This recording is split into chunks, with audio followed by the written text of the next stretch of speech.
perut, jadi tambah perkedel juga. Saya cuma minum aqua, saya bungkus.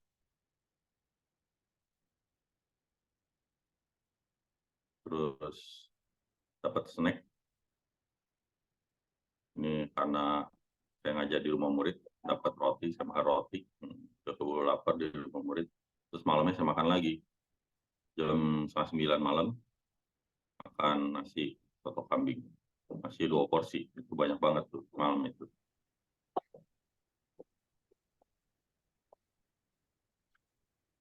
Terus tanggal 3 Mei jam 9 pagi saya sarapan bakmi. B2 ada pangsit goreng juga. Makan siang saya cuma makan bacang ketan. Gara-gara udah di bengkel, nggak sempet makan, nggak ada tukang makanan di situ, ya udah kebetulan ada bacang, saya makan bacang doang. Makan malamnya ada kebetulan anak saya beliin ada AW, fried chicken, AW fried chicken ya di bagian paha atas. Tapi juga di rumah ya udah makan yang ada deh. Terus malam-malam hampir jam 11 malam saya makan duku itu 1 piring, iseng sambil nonton. Hari keempat tanggal 4 Mei saya nggak makan pagi karena saya pagi-pagi dari pagi langsung mesti ngambil oksigen concentrator, terus ada seorang pasien yang memerlukannya, jadi saya pinjemin, saya mesti bawa jauh ke Bogor, terus nggak sempet akhirnya mesti makan juga di perjalanan pulang, baru sempat makan jam 12 siang. Nasi Padang lagi, ayam gulai paha sama ada tahu, karena ini saya makan di rest area nih bareng mama saya. Terus makan malam jam 7 malam, kue tiaw siram sapi, ada tawar hangat. Ya, lumayan banyak sih porsinya kok kue tiaw siramnya. Hari kelima, sarapan saya ketupat sayur, piring. Ya, sayurnya kari, isi kentang dan tahu, ada kerupuk sepiring. Makan siang, nasi Padang lagi, kecil, telur dadar, nasi, nambah, es jeruk manis, pakai gula pasir. Waduh, ya tahu sendiri lah kalau Padang kalau dikasih es jeruk, kasihnya gulanya setumpuk ya gitu. Terus makan malamnya saya makan sushi, minumnya ocha jam 7 malam. Ngomong-ngomong, saya itu tidak snack, saya tidak minum suplemen apapun, saya tidak minum vitamin apapun, ya nggak punya di rumah saya. Emang dari dulu gitu sih. Hari ke-6 jam 9 pagi kira-kira saya sarapan bakmi ayam.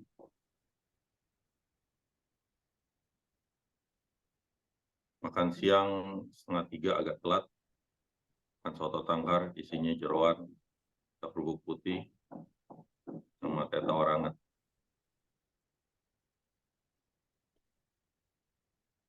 Terus malamnya sama masak sendiri di rumah, ada fettuccine di rumah, saya ada masak fettuccine bolognese. Teman kebetulan ada itu daging juga di dalam kulkas, sisa beli soto seminggu yang lalu.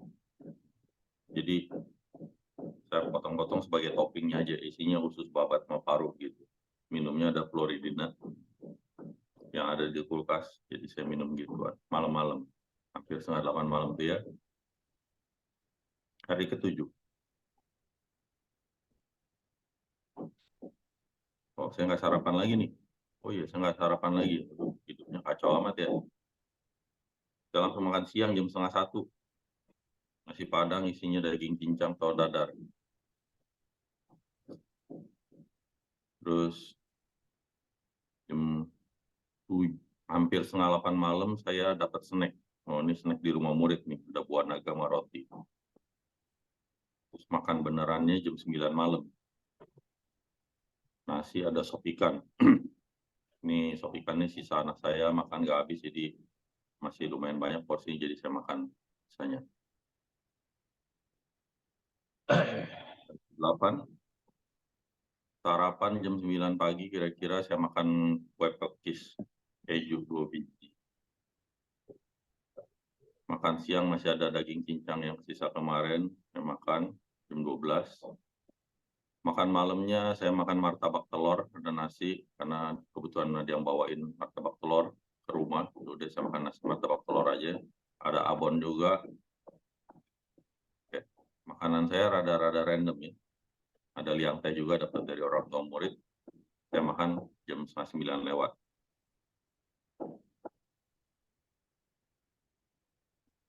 Besokannya saya makan lagi tuh martabak telurnya, karena paginya sarapan nggak ada makanan, ya martabak telur masih sisa, saya makan lagi deh. Makan siangnya, makan mie ayam ceker bareng mama saya, ada kakao juga. Terus makan malam saya nggak ada makanan di rumah, martabak telurnya masih ada juga, jadi saya gadoin aja sisanya, terus sama cukanya, sama ada bakso. Saya makan bakso 6 butir. Ya, itu yang saya posting, dan kira-kira itu yang saya makan sehari-hari. Besokannya pagi-pagi hari Jumat, tepatnya kemarin, ya kan, karena 11 kemarin itu tanggal 10 saya tes darah. Saya timbang berat badan saya 81,25. Sebelumnya 81,85 ya. Ya kira-kira gituan lah, 81-an juga lah. Mungkin ada faktor minum, makan sedikit. Ini begituan terus lah berat badan saya. Terus kemarin juga saya ukur tekanan darah saya seperti ini, 135/89. Dan selama ini saya juga nggak sempat juga memang terapi pakai sofa infrasonik yang ciptaan saya yang bisa nurunin tekanan darah itu. Ya ini saya di Prodia, nggak boleh ngambil foto katanya, cuman diambil juga nih foto nih sama anak saya, kebetulan bisa nyuri-nyuri. Ya, cuman kan kita tidak mau ngapa-ngapain juga ya, cuman buat foto sederhana doang, buat kasih unjuk nih adalah foto saya kemarin.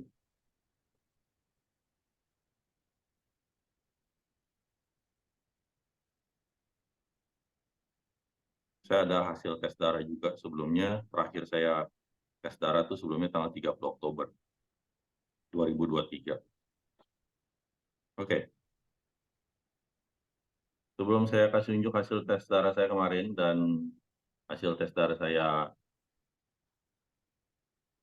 yang tanggal 30 Oktober, kira-kira nih, orang makan kayak gini puluhan tahun, normalnya itu kira-kira dia akan seperti apa ya tes darahnya ya? Ada yang mau kira-kira berpendapat? Saya makannya begitu, pertama porsinya agak banyak, memang terus banyak, kelihatannya makannya santan-santan dulu. Oke, nah ini tes darah saya tanggal 30 Oktober.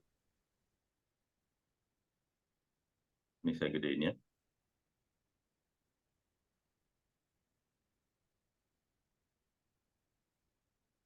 Ini fungsi liver saya, GOT-GPT. GOT-GPT itu ada di batas normal, karena memang rajin pakai magnet di liver. Ya, ini 16, 33, 18, ini 50. Gamma GT-nya juga bagus. Ini yang 30 Oktober 2023. Gula puasa saya 93, normal. HbA1c saya ini untuk gula juga normal, di bawah 5,7.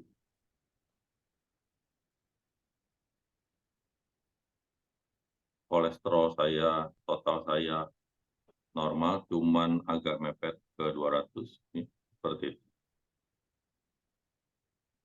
Tetapi karena waktu tanggal 30 Oktober itu saya berpikir bahwa memang saya tahu sadar bahwa makanan saya itu bisa dinilai orang tidak sehat, ya jujur lah, jujur. Semua orang sini mesti tahu bahwa saya jujur bahwa saya makan tidak sehat. Saya sudah tulis di grup bahwa tidak untuk ditiru. Ya, ini saya cuma mau kasih unjuk bahwa ini adalah gaya hidup saya, ya, tapi tidak untuk ditiru karena bisa berbahaya buat orang-orang lain. Karena setiap orang itu berbeda. Kolesterol LDL saya lewat batas. Saya sudah perkirakan bahwa kolesterol saya lewat batas waktu 30 Oktober yang lalu.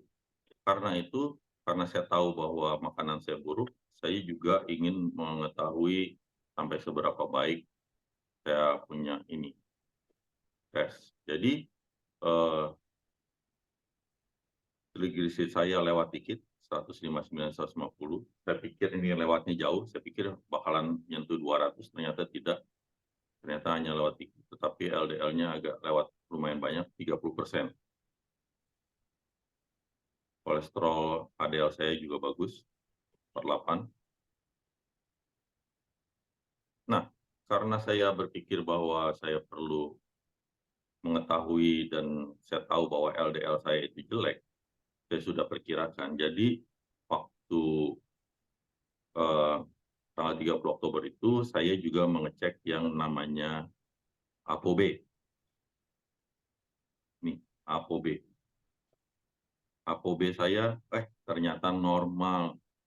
Jadi ini adalah ApoB lebih tes yang lebih akurat dibanding untuk pembawa penyakit, ya lemak untuk pembawa penyakit. Itu perlu kita ketahui, banyak orang nggak tahu ApoB itu apa. Jadi banyak kalau kita lihat dokter akan menyarankan pasien-pasiennya untuk tes ApoB kecuali khususnya untuk yang beresiko kena penyakit jantung atau pembuluh darah. Ya. Penyedia layanan kesehatan menemukan bahwa tes ini lebih akurat dibandingkan tes panel lipid. Ya, panel lipid itu tadi LDL, HDL, kolesterol total semua, terutama untuk orang dengan kondisi tertentu. Ya, tanyakan kepada ini. Jadi ApoB ini adalah molekul dari eksolipoprotein, jadi dia tujuannya untuk membawa protein lemak yang mengalir di dalam darah, di mana satu molekul ApoB itu membawa satu LDL. Ya, jadi itu adalah banyaknya LDL yang jalan-jalan di dalam darah. Jadi kalau makin banyak dia jalan-jalan akan makin berbahaya, di mana memang sesuai dengan tes yang ada ini dianjurkan untuk maksimum ada di angka 133. Nggak boleh juga di bawah 66. Kalau ada di bawah 66 biasanya akan terjadi kekurangan pembentukan sel. Jadi orang-orang manusia itu selnya akan dapat membentuk dengan baik itu dengan bantuan bahan bakar LDL. Ya. Kalau dia sama terlalu dikit juga memang nggak bagus karena nanti regenerasi selnya itu akan sangat buruk. Gitu. Nah, kalau ApoB-nya ini kebanyakan maka lemak jahat si LDL itu akan ke bawah kemana-mana, banyaknya yang bukan banyaknya ya, yang jadi masalah itu yang kalau dia nyangkutnya di arteri koroner jantung dan di otak, dia akan menyebabkan orang kena serangan jantung atau kena stroke, yaitu sangat berbahaya. Oke, nanti kalau mau ditanyakan lagi boleh silakan.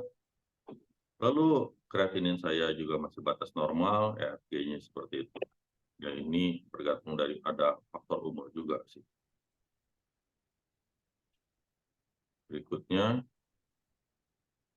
saya mengukur asam urat juga. Asam urat saya normal, 6,2, lebih kecil dari 7. Kalau cewek, kalau untuk wanita ini beda ya. Ininya bukan 7 nih, ini 5 kalau nggak salah. Jadi nggak boleh dibandingkan, pria dan wanita itu berbeda. Ini hasil yang terbaru yang kemarin tanggal 10 Mei.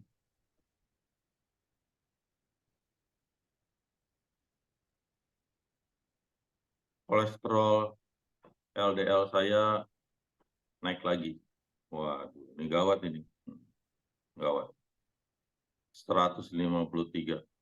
Dan di sini saya tidak melakukan pemeriksaan ApoB karena saya lihat lagi itu aman.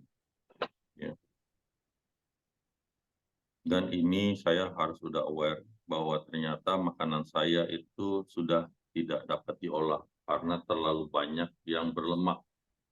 Konsumsi lemak yang saya konsumsi selama berbulan-bulan belakangan ini menaikkan LDL saya. HDL saya tetap masih bagus. Trigliserid saya juga bagus, malah di bawah 150 kemarin naik, di atas sekarang sudah bagus. Mungkin orang bingung kenapa saya bisa bagus trigliseridnya, makanannya begituan, gitu kan? Dan saya lakukan begitu terus-terusan. Untuk fungsi ginjalnya juga kreatininnya masih dalam batas normal, LFP-nya turun dikit karena mungkin banyak olahraga. Terus asam urat saya juga sama, masih normal.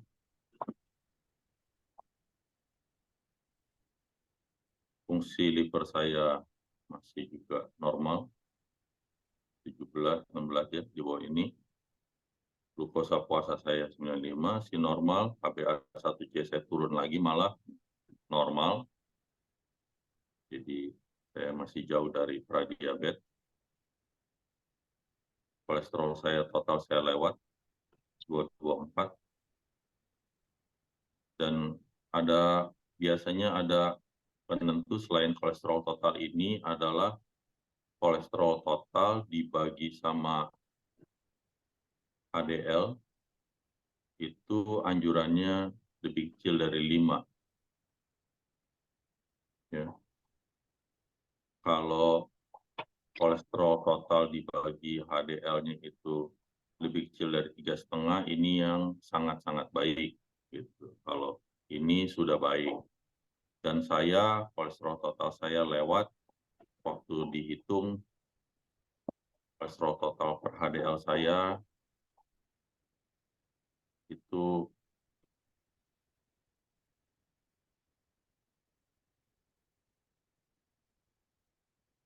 ya ini 5,1, ini 3,5 ya tadi yang tadi saya tanya. Nah, ini rasionya saya 4,8, jadi udah deket-deket ke 5. Jadi saya juga mesti aware terhadap kolesterol saya masih di bawah 5,1, masih bagus.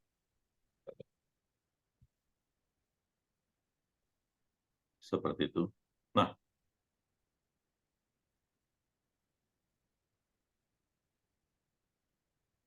jadi jawabannya saya harus tetap jaga makan karena saya melihat bahwa LDL saya yang perlu dikhawatirkan itu sudah tinggi. Jadi saya harus lebih berhati-hati dalam konsumsi lemak karena LDL saya naiknya lumayan banyak. Oke. Apa yang akan saya lakukan?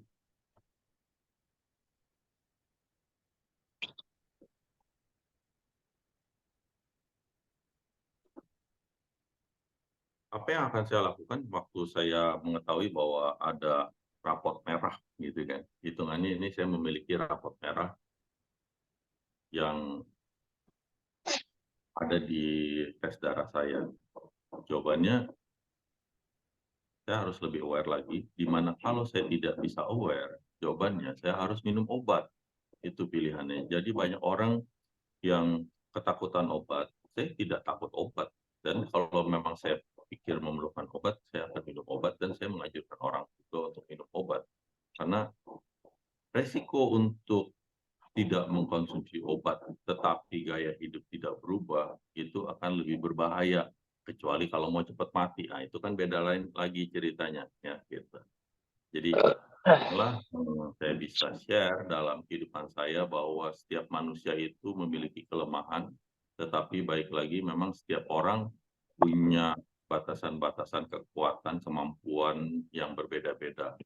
Memang makanan saya puluhan tahun kayak gitu, dan saya pernah ke dokter, pernah ngetes segala macam, ke waktu kira-kira tahun umur 47 apa 46 gitu ya, jadi sekitar 8-9 tahun yang lalu.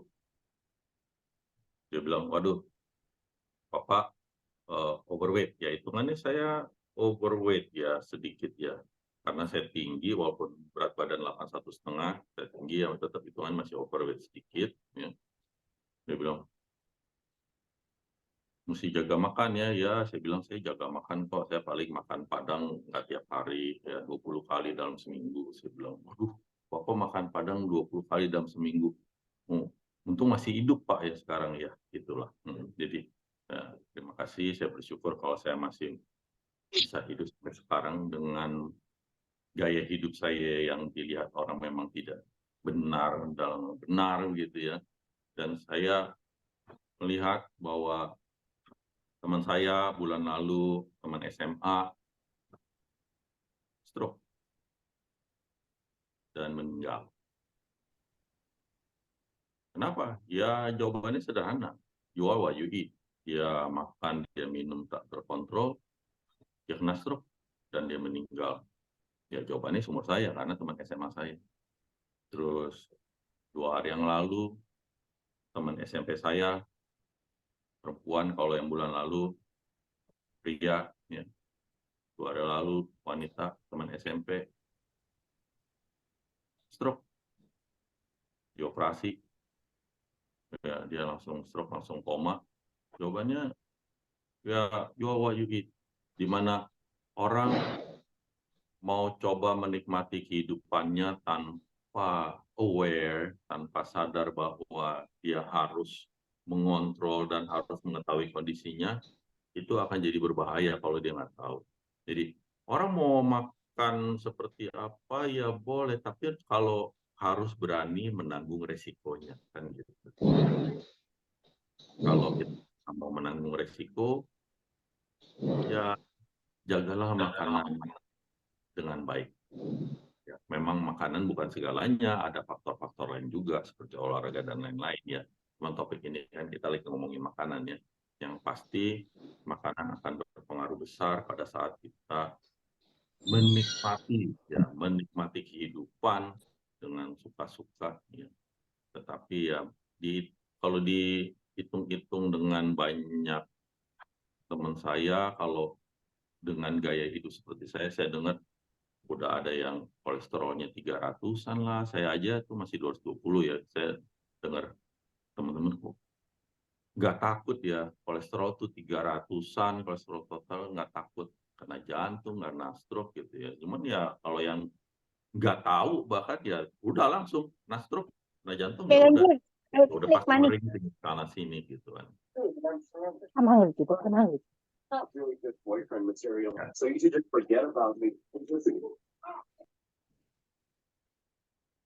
Oke. Jadi sekian sharing dari saya. Boleh sekarang boleh nanya-nanya, mau ngobrol-ngobrol tentang hal lain, mau sharing tentang apa yang kalian makan, bagaimana juga boleh, silakan.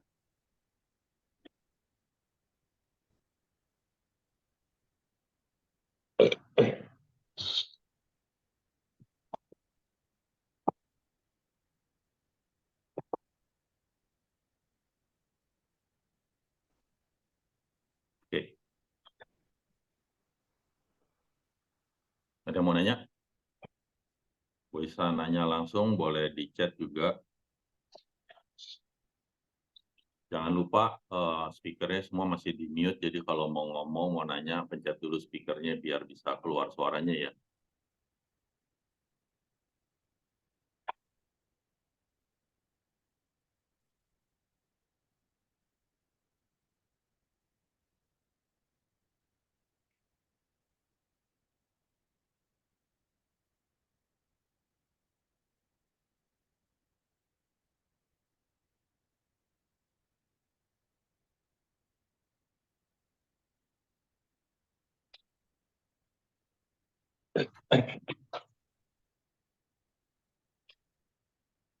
Oke. Kalau belum ada nanya, saya ada cerita lagi. Ya. Makanan itu selain bikin kolesterol lah, bikin gula lah, kadang ada bikin hal yang lain juga. Jadi ponakan saya waktu bulan lalu datang ke rumah mama saya, terus dia terapi. Saya lihat dia terapi, saya nanya kenapa terapi pakai ranjang magnet gitu kan. Anak umur 20-an tuh. Dia bilang gatel-gatel terapi. Oh iya gatel-gatel. Kenapa gatel-gatel?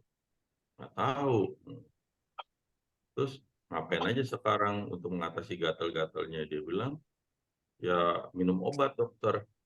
Jadi kalau nggak minum obat dia gatel. Kadang kalau gatelnya dikit dia tahan-tahan.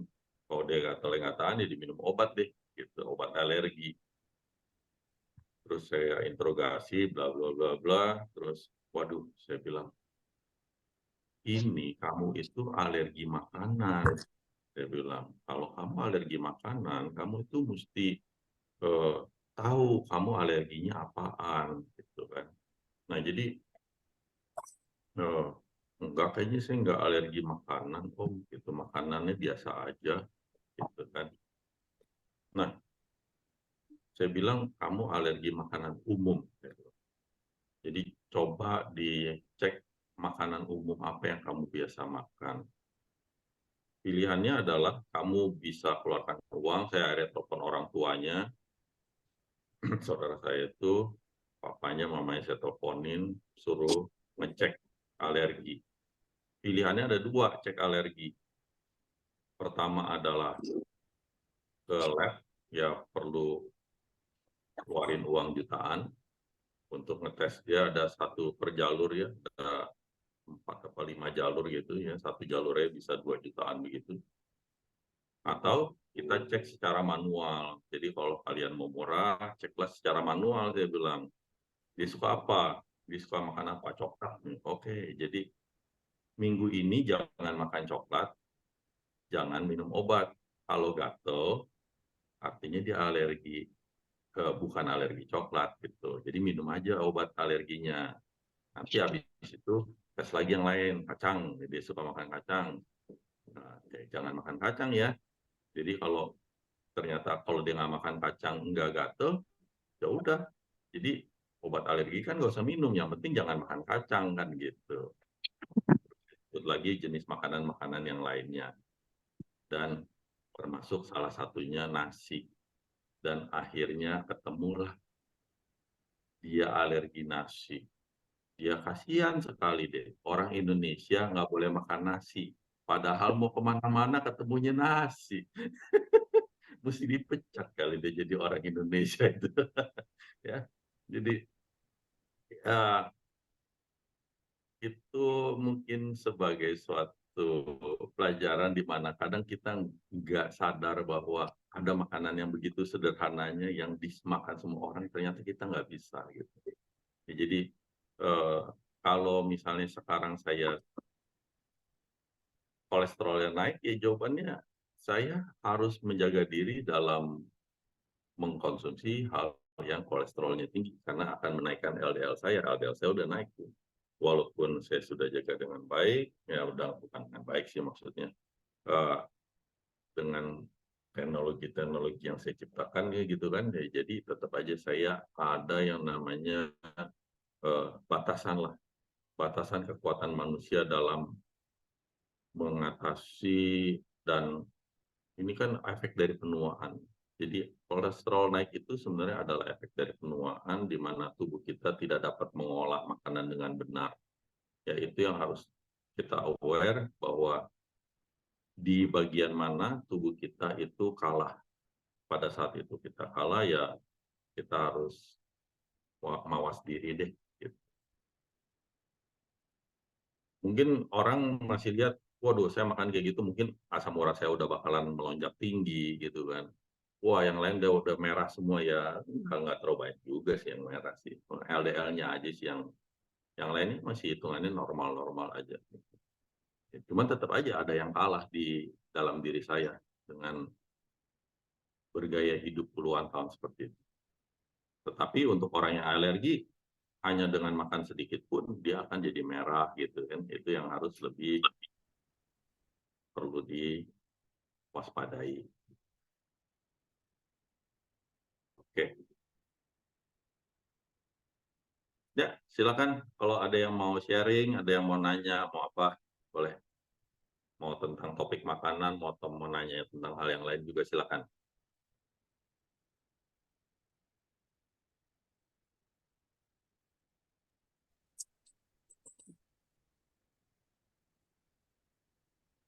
Yang lain dulu aja, Pak. Saya banyak pertanyaan.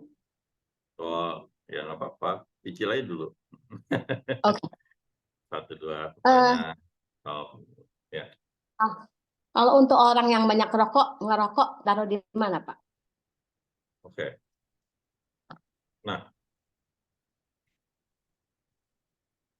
bukan masalah taruh magnet di mana ya untuk orang perokok. Kan sebenarnya semua orang tahu bahwa merokok itu kan tidak baik.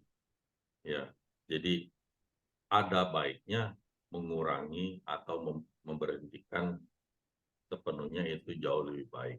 Karena dengan merokok yang namanya penyakit akan lebih mudah datang. Ya, penyakit macam-macam seperti penyakit jantung lah, penyakit paru lah, penyakit stroke lah, gitu ya. Itu yang anjurannya lah. Jadi rokok itu kita tahu tidak baik, tetapi masalahnya suatu pembuktian bahwa rokok itu tidak baik itu terlalu sulit di dalam dunia medis karena dunia medis itu memerlukan yang namanya data statistik. Jadi waktu data statistik itu tidak menunjang, maka makanya rokok itu masih bebas diperjualbelikan, apalagi di Indonesia. Ya. Kalau setahu saya, kalau di Australia itu rokok harganya tuh luar biasa mahal. Sebungkus rokok itu bisa di atas setengah juta. Ini kalau dirupiahkan. Nah, tetapi semua tetap bisa apa diperjualbelikan dengan bebas, tidak seperti halnya heroin. Gitu. Karena pertama adalah efeknya itu jangka panjang, kedua adalah efeknya itu tidak berlaku pada semua orang, terus percobaan-percobaan untuk menunjukkan bahwa kerusakan yang disebabkan rokok itu uh, kurang cukup untuk ilmu statistiknya, sehingga ya rokok masih bebas. Ya. Nah, jawabannya kalau kita mau pakai hitungannya tetap merokok, ya jawabannya ya pertama, nikotin tidak dapat bisa terhilang begitu saja dari dalam tubuh, apalagi cuma dengan penggunaan magnet. Ya.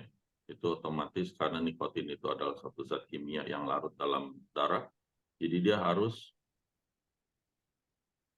keluarnya secara berangsur-angsur, perlu waktu. Makanya yang itu kan ada sifat adiktif ya, jadi dia akan candu ya hitungannya. Nah jadi untuk menjaga ya terutama yang dijaga adalah paru-paru. Itu ya bisa tempel di pelikat belakang kiri kanan. Tetapi apakah itu dapat menjaga banyak hal? Ya jawabannya sih tidak. Karena efek dari rokok itu kemana-mana. Jadi dari sifat kimia itu Ini pinggir. Ya nanti. juga akan apa lebih nggak benar gitu ya. Jadi misalnya seperti ApoB itu biasanya akan naik lebih dulu. Selain LDL bisa naik, ya ApoB-nya biasanya suka lewat batas dan itu makanya orang bisa kena penyakit kardiovaskular yang disebabkan oleh si rokok tersebut. Ya, terlalu rumit karena dia ada di dalam sistem. Ya paling kalau dijaga ini paru-paru aja lah. Sederhananya gitu. Sorry, tadi Bapak bilang taruh di belakang kiri kanan, bukan di Belikat, depan. di belakang, di belikat kiri kanannya. Di mana? Di pelikat. Di belikat ya, di belakang, belikat belakang. Oh, Oke. Jadi kira-kira di sini gitu ya? Ya, Gitu. Ya, kira-kira ya. Kiri kanan ya. Oke. ya. Ada yang mau nanya Pak? Entar orang lain dulu aja. Oke. Ada yang mau nanya? Silakan. Atau ada tulis di chat juga boleh. Kalau batuk gimana Pak? Taruh di mana? Oke.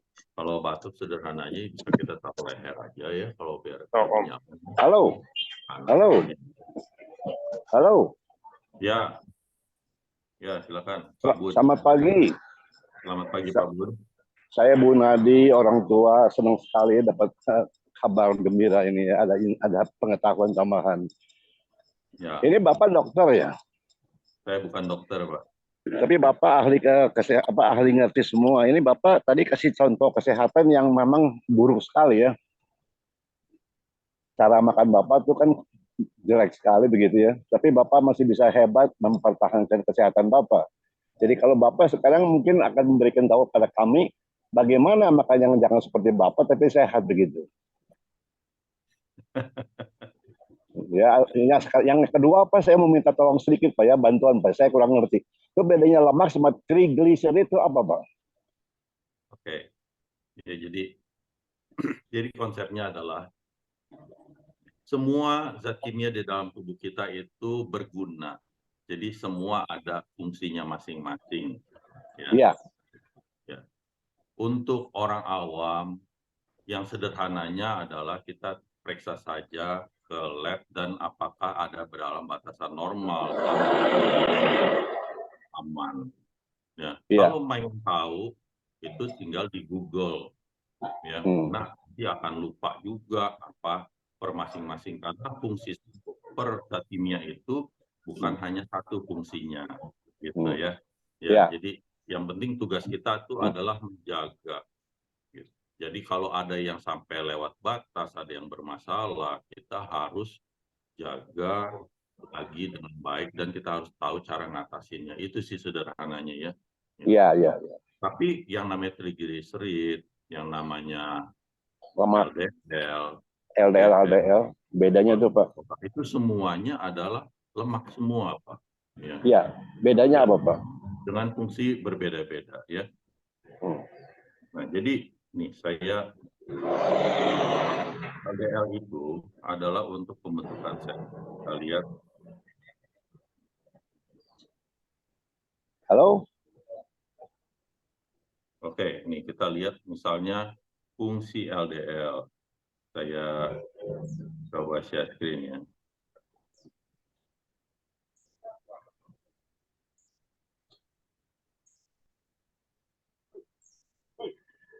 Oke, ini adalah fungsi LDL. Low density lipids.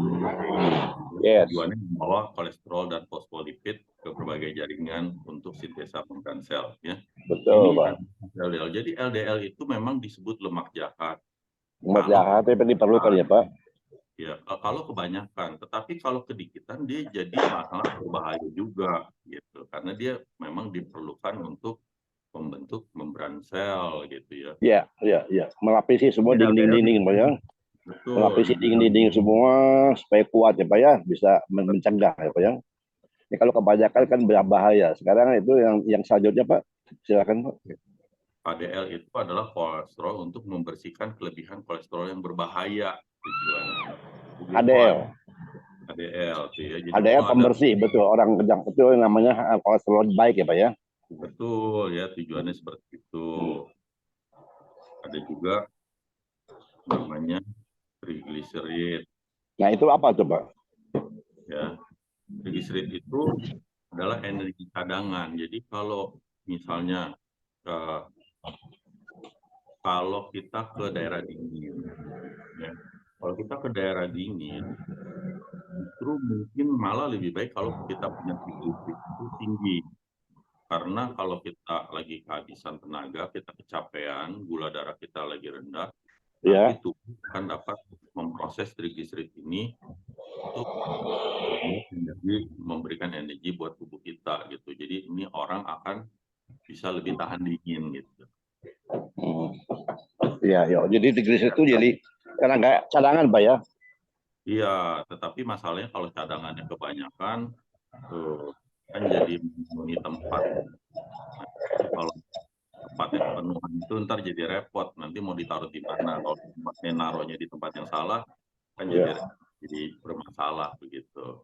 ya, Ada juga yang namanya ApoB. ApoB juga sebenarnya senyawa lipoprotein gitu. ya, Itu yang jadi jarang diketahui orang karena memang tes darahnya juga lebih mahal gitu ya. Jadi ya. orang jarang ngetes, saya juga ngetes sekali, paling tahun sekali saya tes gitu. Kalau saya lihat memang kalau kolesterol saya memang berantakan, makan saya parah, lebih parah dari normalnya, saya biasakan tes. Ya, jadi kalau triglycerid itu dipakainya setelah lemak HDL habis gimana, Pak? Kalau gulanya habis, Pak. Kalau gula habis. Atau Tapi kan kalau olahraganya tinggi. ya kalau yang saya tahu kan kalau lemak itu kan abundant in supply. Jumlahnya banyak sekali. 80% kita sudah diberikan oleh Tuhan, 80% di hati itu udah lemak. Sudah banyak sekali. Jadi tidak mungkin terbatas seperti karbohidrat, Pak ya. Karbohidrat kan limited in supply. Kalau di sini maksudnya triglycerid dipakai itu kalau sudah lemaknya habis, Pak ya. Kalau gulanya habis, Pak. Gulanya habis. Kalau gula habis. Ya, jadi kalau orang olahraganya lama, misalnya dia jogging 1 jam, biasanya gula dalam darah itu udah keburu habis. Jadi dia akan menggunakan triglycerid, Pak. Iya, dia akan pakainya triglycerid. Oh, jadi cadangan, Pak ya. Cadangan, ya. Jadi saya memang agak bingung sebab saya yang tahu tuh kalau lemak tuh kan supply-nya tuh kan abundant, banyak sekali, jadi tidak mungkin kehabisan gitu ya.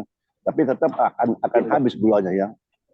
Habis ya. Walaupun orang diabetes pun kalau dia olahraganya gila-gilaan, gulanya bisa drop. Iya. Terlalu mudah untuk dibakar. Gitu. Ya, terima kasih Pak penjelasannya. Saya 84 tahun, Pak. Saya 84 tahun. Masuk grupnya Chiong Enyo di grup di grup Chiong Enyo di grupnya WA.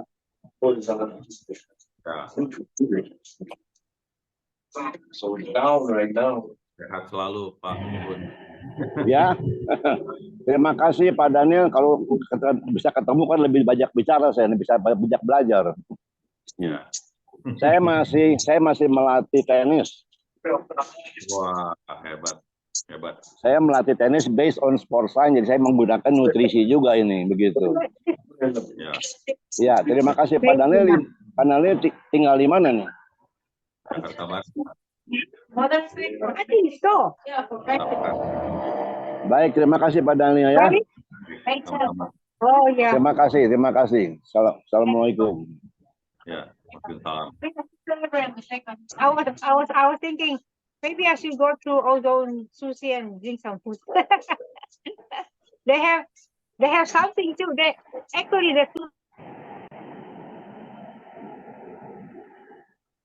Oke, ada lagi yang mau tanya, ada yang mau share atau apa? Silakan. Masih boleh tanya Pak? Boleh. Boleh. Ini saya orang tua bawel ya Pak ya. Jadi orang tuanya masih cerewet. Kalau supply ATP itu yang store deposit in the muscle tuh anak orang tua sama anak-anak tuh beda nggak Pak? Ya, ada beda. Jadi ATP ya, adenosine triphosphate dalam tubuh kita kan terbatas sekali, very limited. Itu buat anak kecil sama orang dewasa tuh persediaannya sama atau beda, Pak? Kan masalahnya bukan masalah kuantiti, Pak. Ya, masalahnya? Jadi kuantitinya itu tetap ada di persel. Jadi tetap ada banyak. Tetapi masalahnya reaction seberapa cepat ya. kejadian ATP itu pada saat orang dewasa itu tidak semudah itu terjadi, tidak secepat pada anak kecil gitu, Pak. Ya Jadi kan yang saya tahu amount of ATP kalau dalam hal orang dewasa kan only 10 to 20 seconds sudah habis in high intensity work. Sekarang buat anak-anak sama tidak gitu? iya, mereka beda. Mereka waktu anak-anak itu mereka memang bisa ngambil energinya itu pembentuk peta ATP-nya itu nanti cepat lagi memang. Memang beda, Pak. Jadi banyak mana Pak jumlahnya yang bisa disimpan? Yang bisa disimpan dalam tubuhnya itu banyak mana supply-nya? Ya jawabannya banyak anak-anak lah. Anak-anak kan makanya lebih aktif, Pak. Anak-anak lebih banyak supply ATP-nya Pak ya? Iya, karena masalahnya bukan faktornya bukan hanya itu saja, Pak. Jadi faktor dari yang membuat hal tersebut bisa terjadi kan ada faktor hormonal segala macam, itu juga kan mempengaruhi. Iya, maksudnya dalam posisi sama-sama diam lah. Not high intensity work, semua diam. Jadi supply ATP dari anak kecil sama orang dewasa itu di supply yang disimpannya tuh store energinya tuh maksud saya sama besarnya tidak Pak? Jawabannya hitungannya kalau proporsi dari ukuran tubuh ya jawabannya banyak anak kecil. Banyak anak kecil? Anak kecil kan makanya lebih aktif. Iya maksudnya belum dipakai Pak. Ini belum dipakai. Kalau pemakaian kan mungkin orang dewasa lebih aktif, ya dipakai lebih banyak cepat habis. Dia maksudnya ini kalau tidak dipakai sama-sama begitu. Hanya stok aja, store deposit in the muscles. Gitu. Nah, jadi masalahnya itu kalau anak kecil itu mereka itu punya sistem yang agak berbeda dibandingkan dengan orang tua gitu. Jadi mereka waktu ada storage yang berlebih, mereka akan pakai.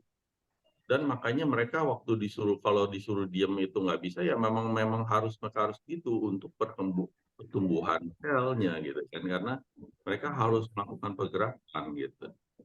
Dengan pergerakan itu mereka otomatis akan menjadi lebih bisa memperbaiki tumbuh kembang mereka gitu.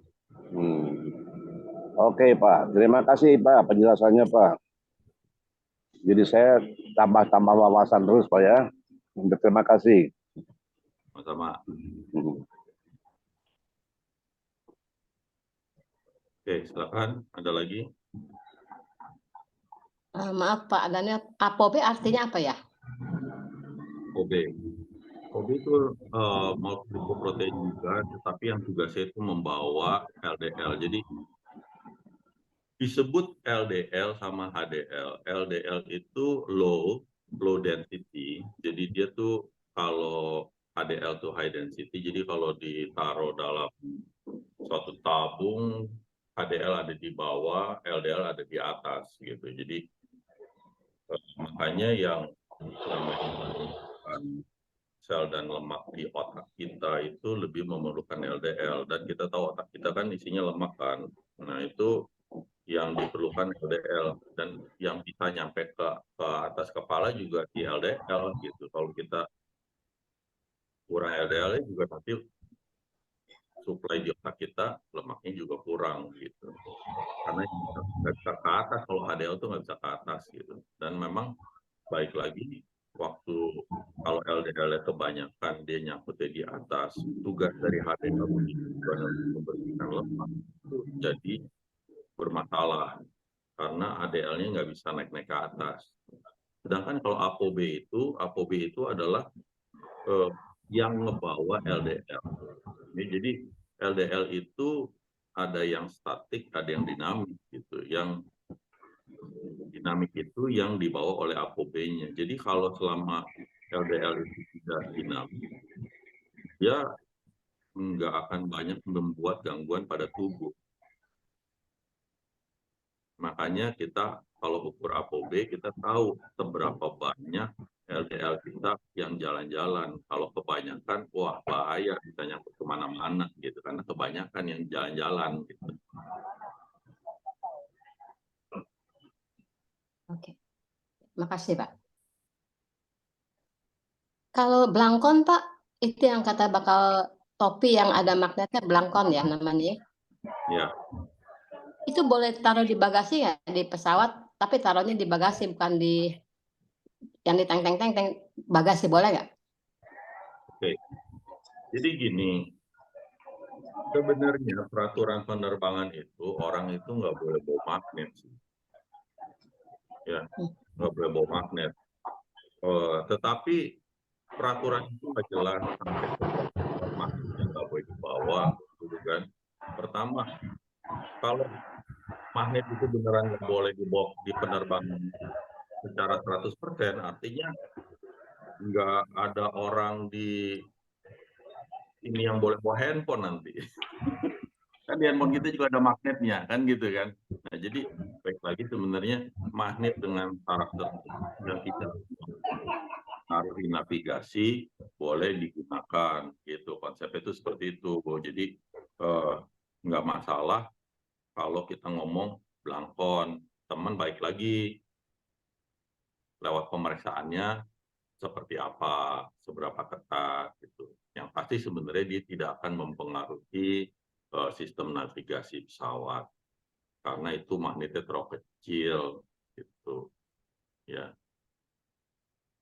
Jadi di bagasi mungkin juga nggak tahu ya Pak ya, tapi mungkin di scan juga kali ya di bagasi. Nah, saya kan juga kalau ke luar negeri magnet juga saya bawa juga kemana-mana. Puluhan tahun saya pakai magnet, kemanapun saya pergi saya bawa magnet.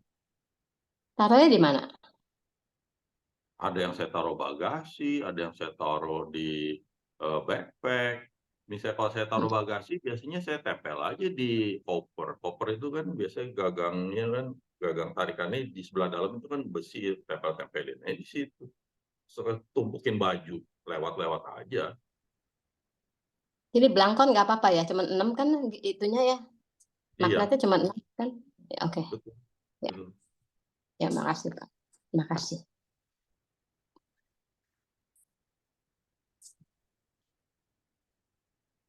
Kalau untuk cancer, banyak orang yang udah sembuh, Pak. Jawaban banyak, ya banyak. Semua tidak jawabannya. Ya, ini saya belum sempat share di grup. Nih, kayaknya mungkin entar atau besok saya mau share. Saya biasanya kalau share tuh anonimus ya, namanya saya buang. Jadi baru beberapa hari yang lalu saya dapat berita menggembirakan. Jadi yang pengguna magnet 3 bulan lalu dia kena kanker di otak. Waktu saya antar ranjang magnet ke rumahnya, dia nggak bisa berdiri, ya, cuma duduk dan tidur bisanya, nggak bisa berdiri. Terus belakangan 2 bulan kemudian dibilang sudah mulai bisa berdiri dan berjalan perlahan. Terus hasil CT scan baru keluar berapa hari yang lalu, ya 3-4 hari yang lalu. Buat saya, walaupun bukan seorang dokter, cuman alternatif saya tuh tidak percaya dengan hanya kondisi klinis. Saya bilang tetap yang harus ditunjukkan adalah secara medis, ya hasilnya apa gitu kan. Tadinya ukuran kankernya di kepalanya, di dalam otaknya itu 8 kali berapa ya, 8 kali 4 kali 4 apa ya, nih ada di handphone susah lihatnya. Terus sekarang tinggal 7 kali 4 kali 3 lah gitu kira-kira. Jadi kira-kira dalam hitungan 2,5 bulanan itu kankernya itu mengecil sekitar 29%, kemarin ngitung-ngitung gitulah kira-kira. Ya. Untuk sekedar pengetahuan, kanker yang dialami oleh orang tersebut adalah kanker yang disebut glioblastoma. Untuk glioblastoma itu yang terkenal di Indonesia itu ya, itu terkena pada seorang yang namanya Agung Hercules. Agung Hercules itu orang yang badannya gede, ya, kayak model Aderai gitu ya, bodybuilder. Dia ketahuan kena glioblastoma, jadi kemo ya sekitar nggak tahu dia kalau nggak salah lagi itu cuma beberapa bulan terus dia udah pergi meninggalkan dunia ini. Ya, itu glioblastoma karena suatu kanker yang luar biasa berbahaya. Gitu. Dan ternyata ini hitungan dalam 2,5-3 bulan kankernya mengecil dari nggak bisa berdiri sekarang udah bisa jalan, yang gitu. Ya itu salah satu pengalaman yang sangat menarik ya buat orangnya. Pakai Dan ranjang magnet ya Pak. iya, ranjang manis sama helmnya juga. Oh ada helm juga. Iya kan ada di kepala. Kalau di kepala Oh, nggak bisa cuma ranjangnya karena ranjangnya nggak magnetnya nggak nyampe ke kepala. Ya itu ya macam-macam ya perjuangan orang dalam mengatasi kanker. Ada yang kalah ya ada jawabannya. Saya kan bukan kasih angin surga kerjaannya. Ngomongnya apa adanya. oke, makasih Pak. Jadi tadi batuk taruh di mana Pak? Taruh di leher aja di ini kalau ini Oh, sini kiri atau kanan sini di enak. kanan ya atau Ya. saya punya itu keponakan kan namanya Patrick itu kan udah ranjang magnet terapi udah 3 kali dia bilang enakan nih katanya. Enakan dia bilang gitu. Iya. Saya bilang terusin aja, jangan pakai obat dokter dulu karena kan obat dokter kan kimia ya saya bilang. Ya. Iya kayaknya dia turutin udah 3 kali udah enakan katanya. Iya, makasih Masalah Pak. paru-parunya ya. Iya, paru-parunya kayak udah hitam tuh kalau saya lihat dia punya ronsennya itu Ya. udah hitam itu udah 3 tahun udah kayaknya udah parah itu. Iya. Udah putih. Kalau ronsen kalau udah putih Oh, terus jelek bukan dia hitam terbalik. yang saya kasih dia gambar, yang dia kasih saya gambar udah hitam. Mungkin saya salah kali. Ada putihnya justru kalau banyak putihnya itu yang nggak benar gitu. Hitamnya akan banyak. Semua orang juga kalau di ronsen ya paru-parunya hitam lah. Masa? Oh, oke. Kalau ada garis-garis putihnya, ya itu nggak benar gitu.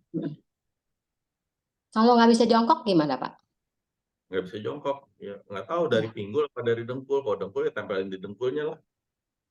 Dari dengkul. Iya, Saya.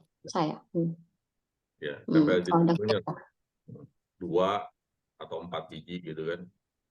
Tergantunglah dia punya berapa banyak magnetnya. Nggak berani Pak. 2 aja kejepit terus berdarah. Jadi saya tuh pakai 1. Jadi saya sekali-kali saya putar di tempurung ninya itu saya putar-putar dikit pindah dikit gitu. Nggak berani.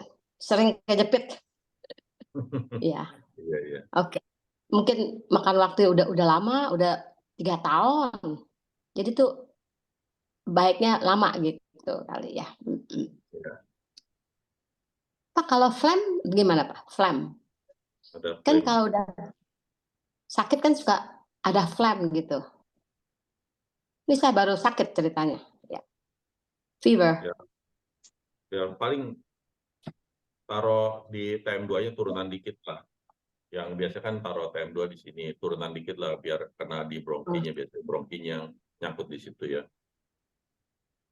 Oke, turunan dikit. Oke. Ya. Kalau vertigo Pak? Vertigo? Kalau vertigo biasanya tempel magnet itu di sini nih. Di kanan. Di sini kiri kanan. Saya ini sering vertigo. Kalau vertigo minimum 7 hari sampai 10 hari. Minggu lalu saya vertigo. Cuman saya dengar di mana mungkin Bapak yang bilang kali ya, taruh di sini. Saya taruh aja gitu, itu jam 7 malam itu. Udah jam 8 pagi saya pikir, vertigo saya kemana ya? Saya pikir ya, kok nggak berasa gitu. Terus tapi setelah 15 jam saya cabut, maksudnya bukan cabut, diangkat. Karena udah 4 jam aja udah hilang dia punya vertigo. Takutnya kebiasaan gitu. Jadi sementara sampai sekarang udah 10 hari. Kemarin sih 2 hari lalu datang sedikit gitu vertigo, cuman saya taruh lagi gitu. Cuman oke sekarang. Berarti mempan tuh untuk vertigo itu Pak tuh. Sama. Iya, Memang gitu. mempan ya, ya, makasih. Sementara pertanyaan saya belum ada lagi. Ya, makasih Pak. Terima kasih Ya. banyak. Silakan yang lain kalau mau nanya-nanya, wah silakan.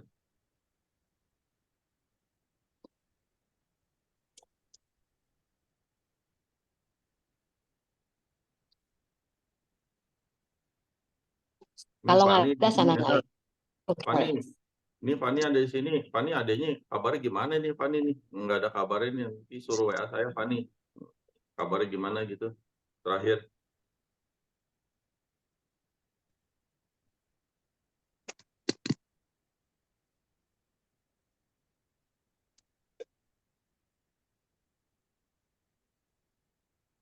Oke, Boleh tanya lagi Pak? Satu, sorry. boleh dong. Dulu kan saya tanya, Pak, bagian mana yang nggak boleh ditaruh? Kata Bapak, 3. 1 jantung, 1 lagi otak belakang, itu otak kecil, 1 lagi lambung. Terus 2 minggu lalu saya tanya Bapak, karena saya punya brother tuh ada, kalau ada apa, diabetes. Pak, kalau diabetes taruh di mana? Bapak bilang, taruh di pankreas. Terus saya Google, pankreas yang mana sih? Ternyata pankreas sama lambung tuh Deketan, belakang-belakangan. betul. Tapi kalau kita kan lambung katanya nggak boleh.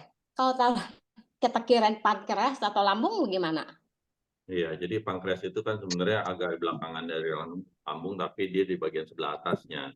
Ya, jadi kalau pas di kaki tengah sama bawahnya lambung itu biasanya lebih nggak enak karena asam lambung itu posisinya lebih di bawahnya lambung. Ya kan ada di bawah menggenang ya asam lambung. Kalau ini kan agak di atasnya lambung karena pankreas itu posisinya belakang lambung tapi bagian atas.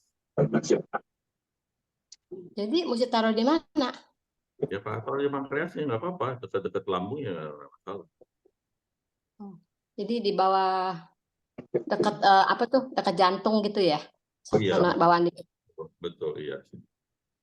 Oke, kurang lebih gitu ya Pak ya. Oke, ya udah. Makasih Pak. Makasih. Oke, bentar ada di chat. Halo Daniel, sorry, ini Fani.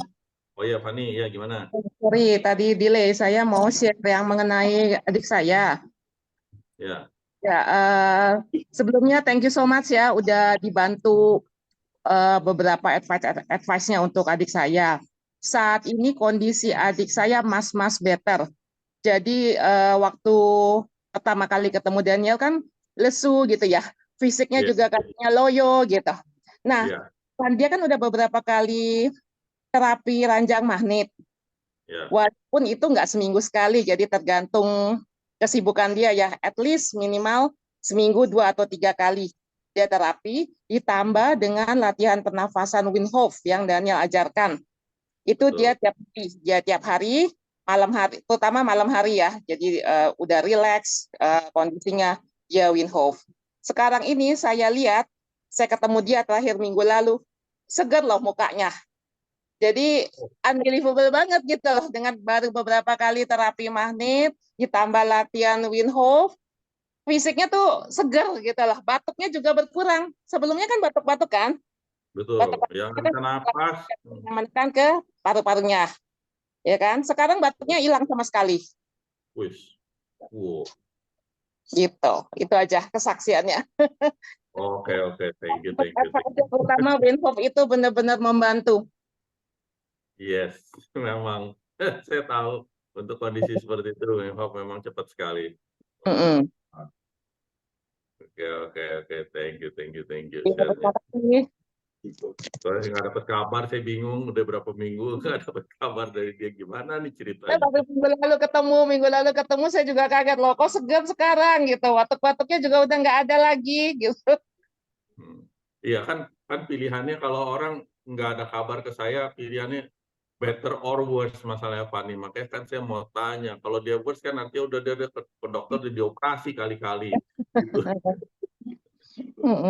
Terima kasih ya Daniel. Sama-sama, oke. Halo Dan. Ya. itu kamu makanannya kurang makan sayur sama buah, makanya itu lemaknya nggak tercerna dengan baik, LDL-nya naik. Betul. Betul sekali. Menunya nggak ada sayuran hijau sama sekali itu. Ada daun Buah singkong, juga, cuman ada daun duku singkong di doang. nasi padang. Ada daun singkong di nasi padang, ada daun singkong. Semet, secuit. Iya, oke. Nah, itu kan tadi sudah dibilang, saya tahu bahwa kondisinya adalah mulai memburuk. Jadi artinya saya harus aware, kan gitu. Ya, kalau saya memang sudah menyiapkan peti mati kan lain ceritanya kan gitu. Kalau saya pengen mau hidup kan artinya saya harus menjaga dengan baik. Kecuali beda lagi sama orang yang tidak mau tahu kan gitu kan. Kalau saya orangnya yang orang mau tahu gitu ya. Gitu. Oke, thank you masukannya. Oke, ini di chat ada untuk yang nggak tahu tadi itu kasus yang barusan Pani cerita itu adalah kasusnya adalah adiknya itu jantungnya bocor, jadi klepnya itu tidak dapat menutup dengan sempurna, ya. Sehingga detak jantungnya itu biasanya di atas 120 kalau lagi duduk.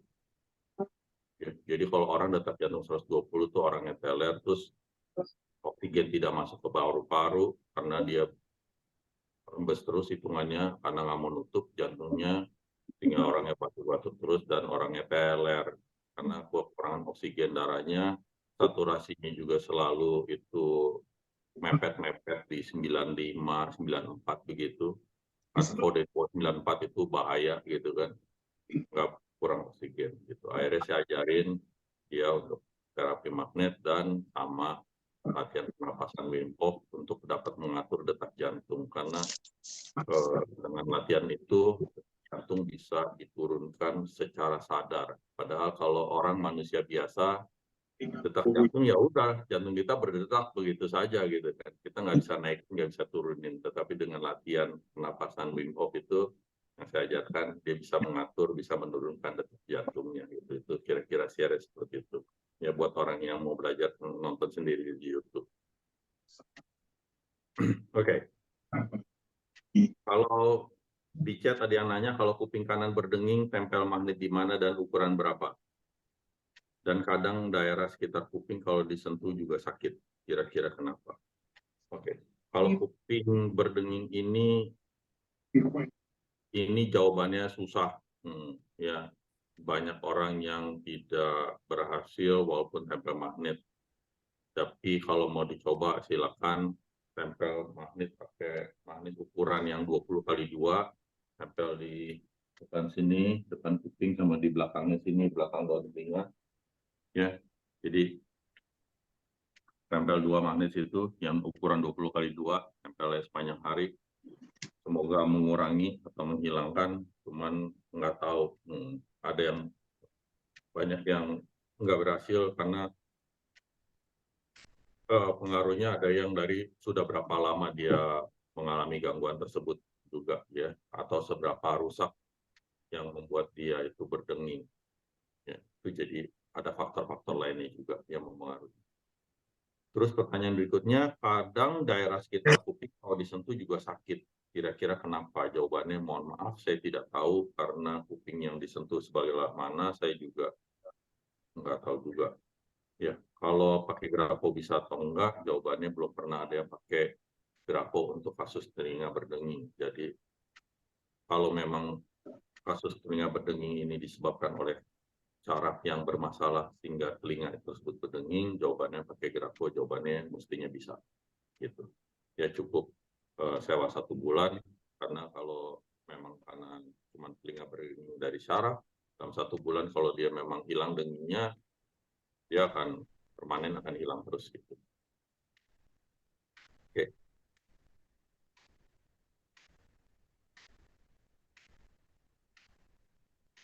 Grapo tempel di mana? Kok grapo tempel di karena tinggal sebelah kanan ya nempel di sebelah kanan.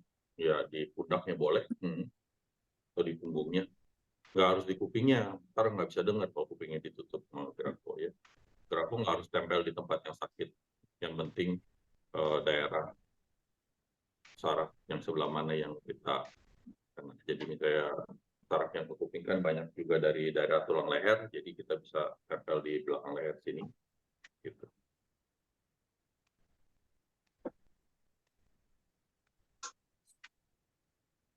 Kalau kaki sering kebas bisa tempel magnet juga.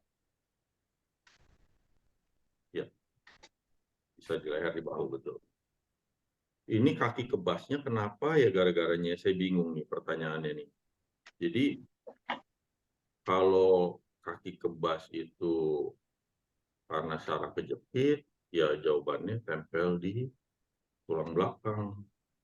Tetapi kalau kebasnya karena diabetes, ini biasanya gejala awal dari neuropati.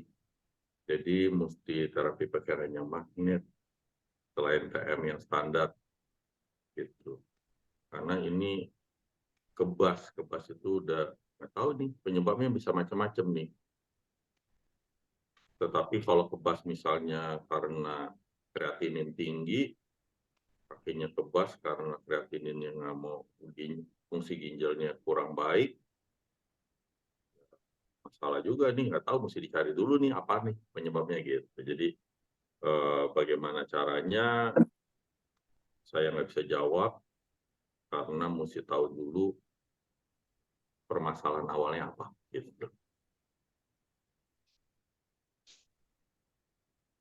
Mesti diperiksa dulu karena saya bukan dukun jampi-jampi yang bisa baca kondisi orang.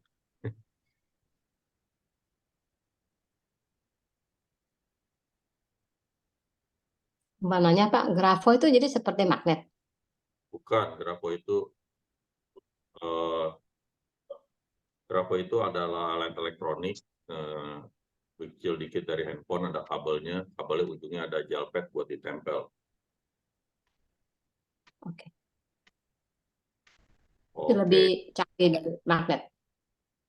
bukan, Udah ngerti. tujuannya buat saraf. Jadi kalau kita ada gangguan di jalur saraf kita itu, magnet nggak bisa bantu.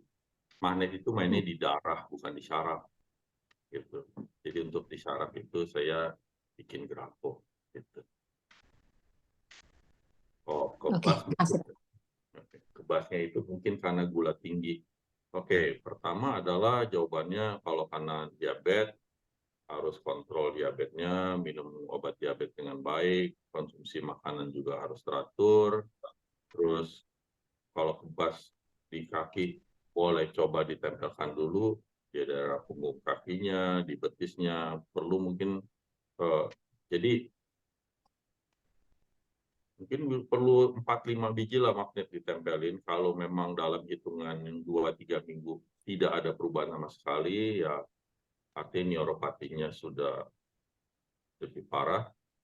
Artinya cobalah terapi menggunakan renyah magnet dan atau pakai grafo. Jadi kalau sampai kebasnya itu sudah menyerang sistem sarafnya, maka obat diabetes tidak akan membantu. Berdasarkan pengetahuan, obat diabetes tidak dapat membantu kebas yang disebabkan oleh diabetes. Karena kebas yang disebabkan diabetes itu menyerang jaringan saraf. Jaringan saraf itu tidak dapat diperbaiki oleh obat. Karena kerusakan saraf itu biasanya dalam dunia medis biasa disebut permanent damage. Ya, jadi nggak bisa balik. Jadi kalau memang kena di sarafnya, mau nggak mau anjuran saya harus pakai grafo untuk membantu menghilangkan kebasnya. Tetapi kebas bisa datang lagi kalau gula tidak terkontrol. Tetap yang namanya gula harus dikontrol dengan tempel magnet maupun dengan terapi hanya magnet gitu.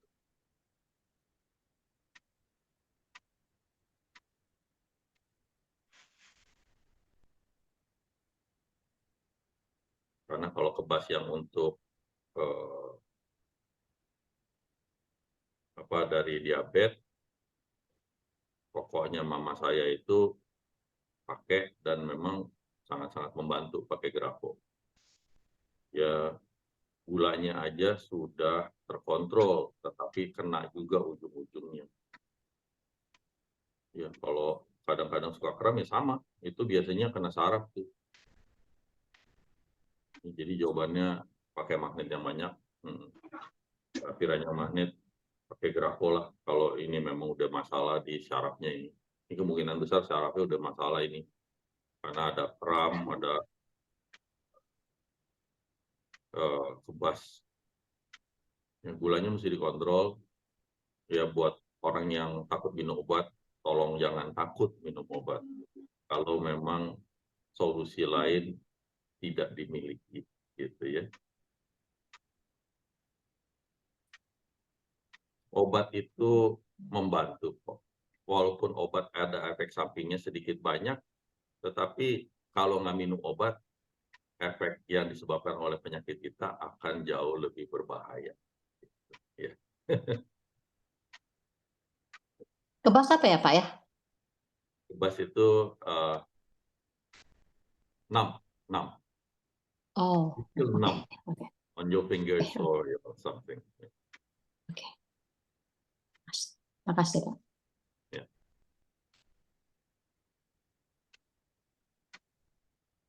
Udah kelamaan meninggalkan Indonesia sampai nggak tahu istilah-istilah tertentu ya Bu Ib ya. Kadang-kadang. Ya.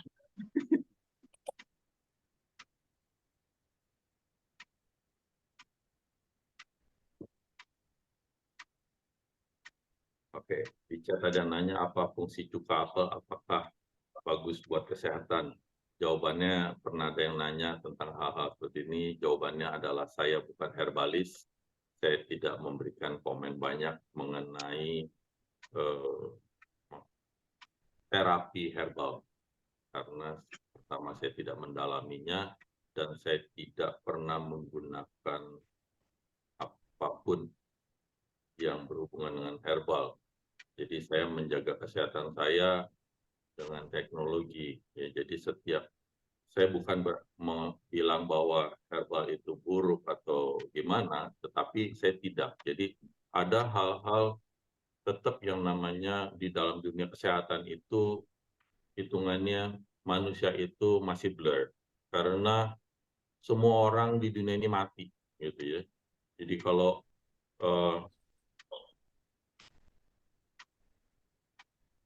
yang namanya kesehatan akhirnya semua orang mau mencari yang terbaik. Mau makan makanan yang baik, olahraga yang baik gitu ya. Terus kalau bisa ada suplemen yang baik, semua dicarilah yang baik gitu ya. Jadi semua yang baik itu apakah akan menjadikan kita nggak mati-mati? Mati juga gitu.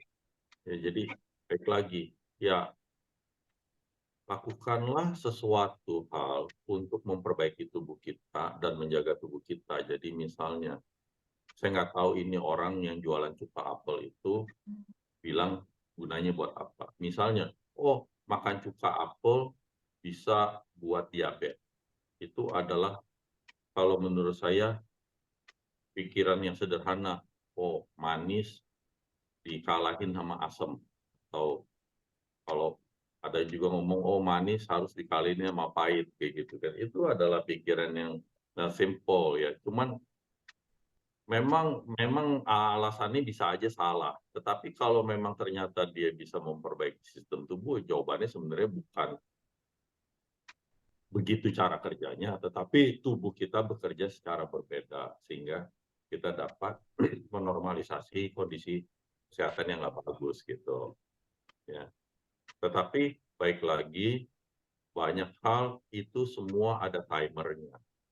Ya. Jadi kalau kita melakukan suatu terapi, misalnya melakukan cuka apel misalnya ya, dia bilang minumlah cuka apel 1 sendok teh setiap hari misalnya nih. Saya nggak tahu ya karena saya nggak pernah konsumsi cuka apel. Misalnya gitu. Dia bilang bisa diabetes bisa normal. Ya periksa diabetesnya tiap hari. Benar nggak jadi normal dalam hitungannya 1 bulan. Jangan nungguin 2 tahun minumin cuka apel. Ya, jadi segala sesuatu terapi itu harus punya timer. dan kita punya parameter alat ukur. Kita mau apa tujuan kita. Terus ada nggak kondisi tertentu yang mana terjadi masalah. Jadi misalnya apakah dengan konsumsi cuka apel karena dia memang asam dan kita tahu asam lambung kita juga asam, terus apakah dia akan bermasalah waktu mah kita jadi tambah masalah atau enggak kayak gitu. Itu juga perlu banyak pemantauan dari diri kita sendiri ya. Jadi dokter untuk diri kita ya lebih baik lah gitu ya. Kita harus tahu, tetapi kita harus juga belajar gitu. Jangan tutup mata, pokoknya minum cuka apel, gue sehat, diabetes gue baik, reksanya kagak. Tahu besok-besok masuk IGD gara-gara gulai ketinggian kan gitu. Ya, kayak gitulah kira-kira. Ini ada yang nanya ini, saya mau beli balkon gimana? Oke. Saya di balkon bagaimana? Pertama, saya di sini tidak mau jualan. Ya, ini gimana ya? Bella kasih link aja kali ya. Link tree. Ya, oke. Dikasih link tree aja karena atau masuk ke grup Telegram karena di Zoom ini tidak ada tujuan mau dagang dan kalau ada orang mau dagang di sini saya tendang. Ya, saya cuma mau sharing kesehatan, belajar kesehatan bersama. Ya. Oke. Pertanyaannya, kalau pakai belangkon kelamaan, 1 jam ada efeknya enggak? Jawabannya, saya tidak anjurkan pakai belangkon kelamaan. Karena pakai belangkon itu orangnya itu tidak sedang tidur. Jadi dia mestinya tahu kalau udah pakai 1 jam, dia udah copot aja. Kenapa? Karena kalau orang pakai belangkon itu medan magnetnya itu tidak teratur, tidak seperti TP ya. Jadi saya tidak anjurkan pakai kelamaan. Nanti otaknya bisa pusing dan itu efek yang sederhana, tetapi efek yang kita nggak tahu adalah bagaimana otak kita nanti bekerja, karena itu hanya sebagai suatu stimulasi melancarkan peredaran darah di otak biar tidak ada banyak sumbatan. Gitu. Jadi jangan pakai belangkon kelamaan. 1 jam copot. Ya, itu bahkan orang yang udah stroke pun saya bilang tetap 1 jam copot belangkonnya, jangan dipakai terus. Pakai tutup mata seringkali waktu tidur bergeser ke dahi. Ada efeknya juga nggak ya? Nggak apa-apa, salah. Manet-manet kecil kayak gitu kan sengaja udah pakai waktu sebelum kita tidurnya goyang-goyang juga kita sempat diam dulu ya, nggak masalah.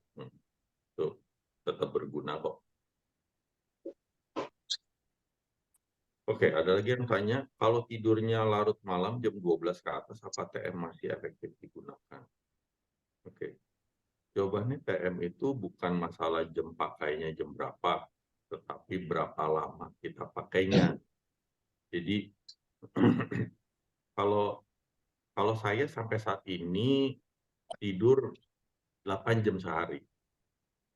Ya, 8 jam. Jadi, kata orang dengan bertambahnya umur, jam tidur dikit, kadang suka kalau lagi reuni sama teman-teman ngobrol-ngobrol, saya umur 55 tahun ini, mereka tidurnya enggak 8 jam tuh. Mereka ada 7 jam, 6 jam, 5 jam. Ya, saya sih bingung sih. Karena saya nggak bisa tuh tidur segitu tuh. Jadi ngomongnya berapa lama kita tidur. Jadi anjuran saya tidurlah 8 jam. Kalau sampai tidak bisa tidur 8 jam, ya mungkin belum pakai magnet dengan benar, sehingga tubuh mungkin belum terjadi normalisasi, karena memang mestinya lebih baik tidur cukup. Kalau tidur di jam 12, bangunnya jam 8 pagi, ya nggak apa-apa. 8 jam juga. Bukan masalah jam pakainya berapa, jam berapa, tapi berapa lama kita pakainya. Oke, Pak nanya satu lagi Pak. boleh. Tadi Bapak bilang Blankon pakai 1 jam copot. Ya. 1 hari pakainya berapa kali gitu? Kalau orang nggak ada masalah pakai 1 kali aja. 1 jam, 1 hari 1 jam. Yes. Ini Dan untuk itu uban Pak. penggunaan umum aja. Untuk penggunaan pemula itu biasanya saya anjurin baru 15 menit. 15 menit, terus besokannya coba nambah 5 menit, nambah 5 menit begitu. Kalau untuk uban itu kayak rambut putih, Ya, 1 jam cukup 1 hari. tetap 1 jam 1 hari ya. Oke. 1 tahun jadi hitaman dikit Pak ya. Nah, alhamdulillah. Alhamdulillah. Oke. Jadi ini mau keluar gimana Remi? Mau keluar gimana? Oh ini ya. Oke. Terima kasih Pak Daniel. Ya.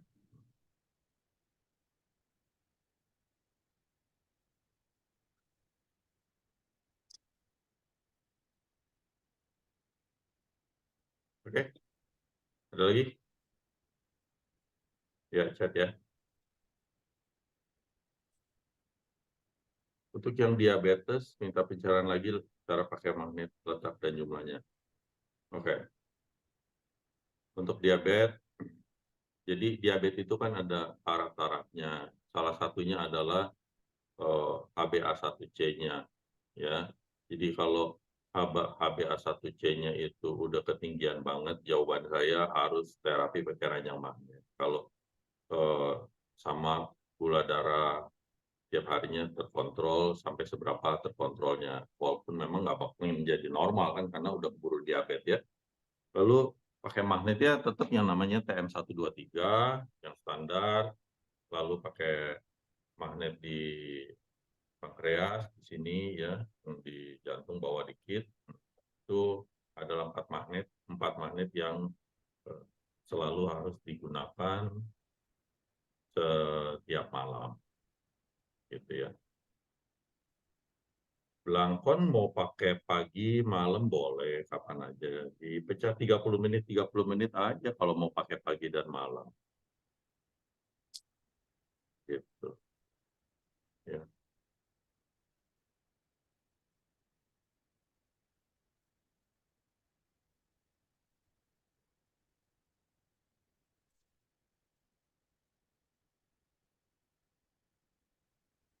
Ada pengaruhnya nggak kalau pakai Blankon magnet kelamaan? Karena saya RP, saya sering pakai selama 3 jam. Itu pun kalau ingat, kalau masih ada Blankon di kepala. Oke, pertama kan kita semua orang sekarang punya handphone. Di handphone tuh ada timer gitu loh. Kalau kita pakai di timer lah, jadi bunyi, oh ini Blankon mesti copot 1 jam gitu loh ya. Jadi saya nggak anjurin sih pakai Blankon kelamaan sih, karena memang aliran darah kita kan muter-muter. Kalau aliran darahnya terlalu muter kelamaan di kepala, saya nggak tahu sih efeknya nanti jangka panjangnya seperti apa ya. Tetapi yang pasti yang namanya 1 jam itu sudah sangat cukup gitu loh dalam kita ini. Kalau ada arti ya, sebenarnya Blankon juga nggak berhubungan langsung dengan arti, karena Blankon itu nggak main di mata gitu, mainnya di otak ya, bukan di mata. Jadi nggak ada hubungan juga sih dengan artinya. Apa Pak arti? RP itu retinitis pigmentosa, is an autoimmune disease Oke. yang merusak rod and cone cells of the nerve in the eyes.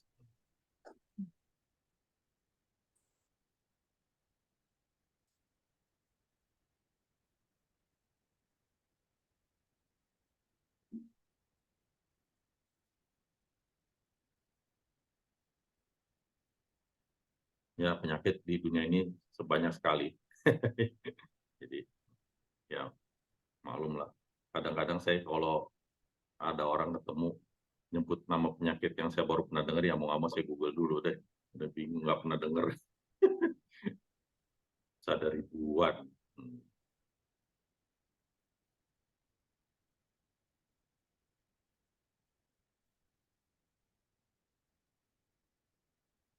Lalu kalau grafo untuk arti jawabannya bukan 1 jam, selama mungkin kalau grafo itu. Untuk khusus autoimun, grafo pakai selama mungkin, pakai terus-terusan aja, tidak seperti magnet. Ya. Kalau grafo konsep di orang autoimun itu dia menenangkan saraf. Jadi waktu saraf dia itu tenang, autoimunnya itu juga nggak ganas. Tetapi bukan berarti dia jadi baik, tapi dia tidak ada gangguan lanjutan selama penggunaan grafo gitu.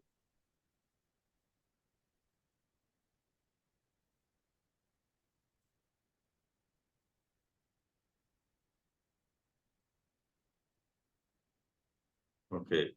Untuk aritmia, gangguan irama jantung, TM apa bisa dilakukan dan TM-nya di mana?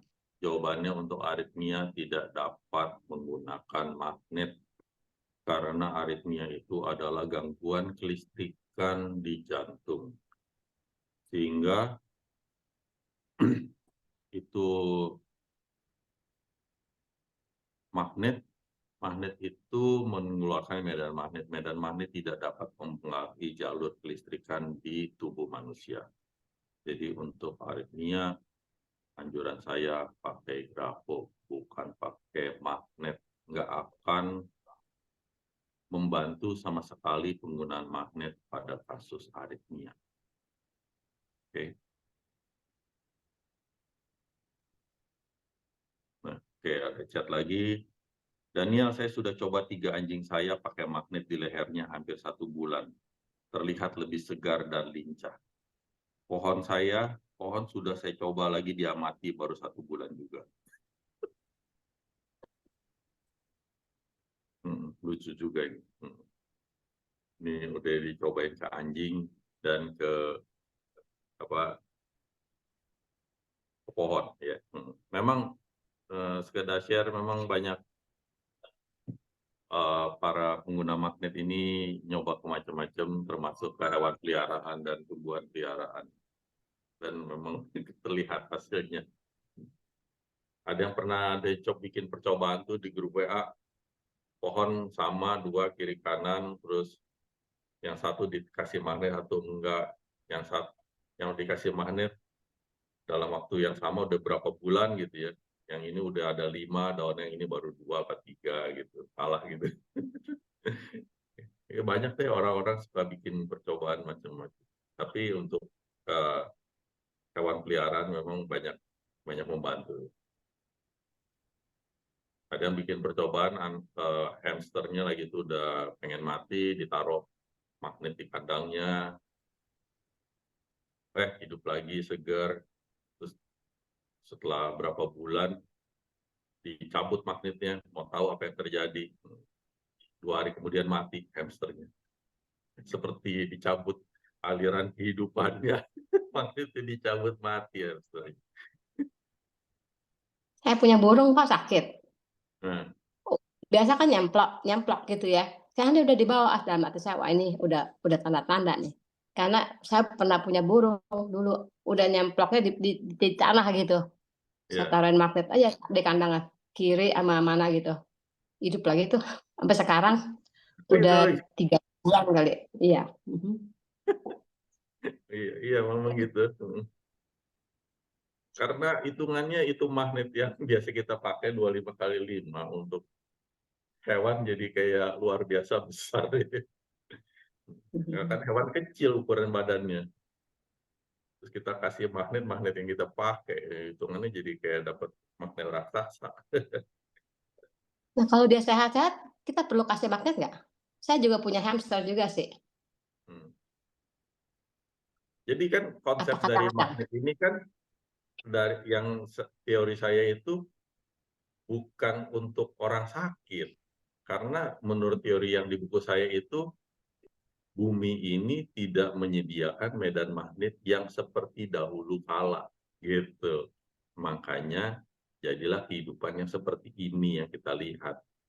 Jadi akhirnya saya bilang manusia itu perlu suplai medan magnet tertentu, ukuran tertentu agar mengatasi kekurangan medan magnet yang diberikan bumi. Gitu. Karena terjadi degradasi kekuatan medan magnet bumi selama jutaan tahun ini. Jadi burung saya punya magnet tuh kandangnya saya takut cabut. Ntar dia mati lagi. Jadi udah lama di situ terus itu. Oh gitu. Iya, mesti cabut ya Pak ya? Enggak? Iya, jadi jangan lah. Biarin lah. Ntar cabut 2 hari mati lagi. Makanya. Ya, Kan oke. tadi diceritain tuh 2 hari dicabut mati hamster. Itu kan mau yang tahu. Karena kalau hamsternya sakit kita nggak tahu ya.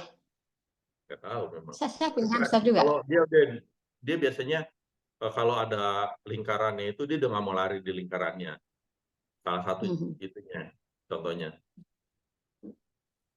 Kadang-kadang ya dia mau, kadang-kadang dia nggak mau. Oh mungkin saya mesti taruh magnet juga kali. Oke. Ya, terima kasih Pak. Terima kasih. Ya.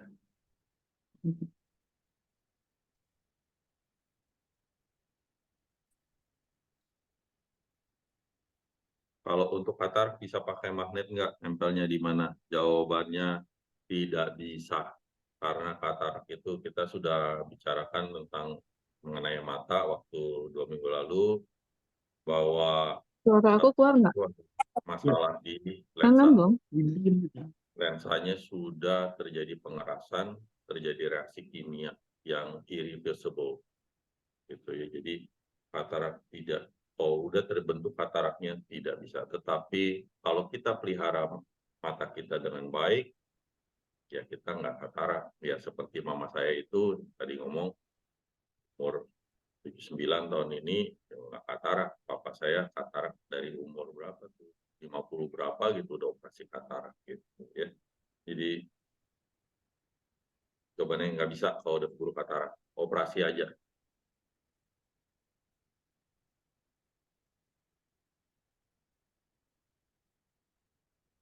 Oke. Ada lagi?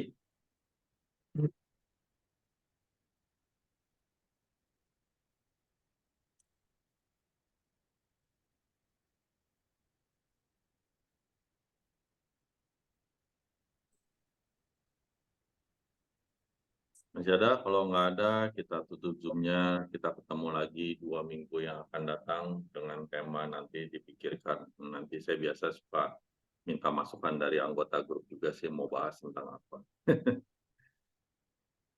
Oke, ada lagi? Chat atau dia mau tanya langsung, kalau nggak kita akan sudahi meeting ini. Terima kasih banyak Pak Daniel. Oke, Terima kasih banyak. sama-sama. Ya, oke. Terima kasih banyak. Ya. Oke. Baik, juga tidak ada. Saya sudahi ya semuanya. Bye-bye semuanya. Terima kasih sudah Terima kasih. bergabung.